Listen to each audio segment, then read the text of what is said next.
Wolfgang Krauser is a wrestler who appeared in both the Fatal Fury and KOF series. His nickname is Mozart. About 40 years before the Fatal Fury tournament, Michael, the head of the Stroheim family, lost his son and wife in an air accident. His granddaughter, Elsa, was the only survivor and there were no male heirs. Later, Elsa fell in love with a man named Rudolf, who won a martial arts tournament. While she was expecting a child, Elsa asked her grandfather to approve her marriage to Rudolf. He left without any opinion on the matter but reluctantly agreed. Since he became part of the Stroheim family, Rudolf was forced to leave his wife and 2 children, Geese and Maria, in America.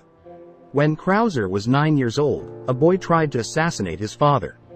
This boy was Geese, who blames Rudolf for leaving his mother to die of illness. Surprisingly, Krauser defeated the would-be killer, and would have killed him had Rudolf not intervened. Since then, Geese has always been afraid of his younger half-brother. When Krauser grew up, his grandfather died and Rudolf became head of the family. Elsa also died around the same time.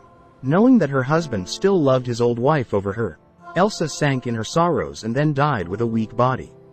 On his 16th birthday, Wolfgang challenged his father to a duel the day after Elsa's funeral. Although observers were in favor of Rudolf's victory, Krauser killed him with one blow. Thus he became the most powerful person in the family's history and ruled Middelburg Castle. Sometime after this event, he fought against Jeff Bogard and Hanzo, Mai's grandfather. The 2 fighters managed to leave a scar on the cruiser's forehead that refused to fully heal. Then he returned to his castle. Once he heard about Southtown's reputation, he wanted to cheer himself up and sent a message to Geese. Although it was written in a polite manner, it was actually a threat to his older half-brother to engage in sparring with him. However, receiving no written response, Geese is killed shortly afterwards by Terry. Krauser begins to discredit Geese and takes control of Southtown. He hires 3 fighters to serve him, Billy Kane, Axel Hawk, and Lawrence Blood, to kill Terry. In the end, Terry fights by himself. After a fierce battle, the Krauser was defeated and is still missing from the battlefield. Nothing was heard of Krauser until KOF 96, when he joined forces with his half-brother Face, who survived an attack by Terry, but died after a second match against him, and Mr. Big to create the Boss Team. Although Geese and Mr. Big hate him, they want to use him to capture an ancient power called Orochi, and Krauser only cares about self-improvement. After learning about the mistakes he made in his fight against Terry, Krauser vowed to regain the power and status he once had and to better himself. He first appeared as the Dark Emperor, an outstanding example of power and influence. He has prided himself as a linchpin of power who can best any rival.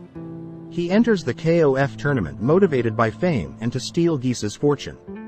Krauser may be seen as cruel and corrupt, but he is also a noble who proudly represents the ancient foundations of his family in Europe. He believes himself to be a mysterious genius like Mozart and views his fights as masterpieces. Therefore, he seeks to fight only strong opponents. Krauser considers deception in combat a waste of his time and talents. This noble trait finds its way into his appearances in KOF 96, where he simply fights for self-improvement and self-pride. He expresses respect for enemies who impress him, sometimes playing games in order to honor his father's death, which is the only time he admits to being emotional.